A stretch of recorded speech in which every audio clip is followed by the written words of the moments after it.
প্রচলিত যে শিক্ষা ব্যবস্থা তার সাথে আমাদের বর্তমান শিক্ষা ব্যবস্থা বড় পার্থক্য হচ্ছে মাননীয় প্রধানমন্ত্রী এমনভাবে ঢেলে সাজাতে চান যেখানে আমরা সৃজনশীলতা, মেধা, মননশীলতাকে মূল্যায়ন করতে যাচ্ছি।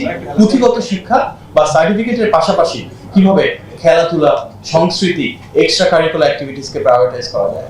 আমরা এমনভাবেই শিক্ষা ব্যবস্থা ঢেলে সাজাতে চাই যেখানে আমাদের আগামীর যে তরুণ প্রজন্ম তারা যেন সুদক্ষ হন, সুনাগরিক হিসেবে গড়ে ওঠেন, নৈতিক শিক্ষা থাকে এবং বাস্তব জীবনে আত্মকর্মসংস্থান কিংবা উদ্যোক্তা হিসেবে গড়ে ওঠা কিংবা অন্য কোথাও চাকরি করবার জন্য যে দক্ষতা এবং যোগ্যতার প্রয়োজন সেটা আমরা তৈরি করতে পারি। এই লক্ষ্যে আমাদের মাননীয় শিক্ষামন্ত্রী এবং মাননীয় শিক্ষা প্রতিমন্ত্রী সহ আমরা যারা নীতি নির্ধারণী পর্যায়ে রয়েছে মাননীয় প্রধানমন্ত্রীর নির্দেশনায় ধারাবাহিকভাবে বেশ কিছু কর্মসূচি গঠন করেছে। এই কর্মসূচিগুলোর ভেতর কয়েকটি ইতিমধ্যে কার্যকর হয়েছে, বেশ কিছু চলমান রয়েছে। সামনের দিনগুলোতে কিন্তু এ ধরনের আমরা বেশ কিছু প্রকল্প হাতে নিচ্ছি।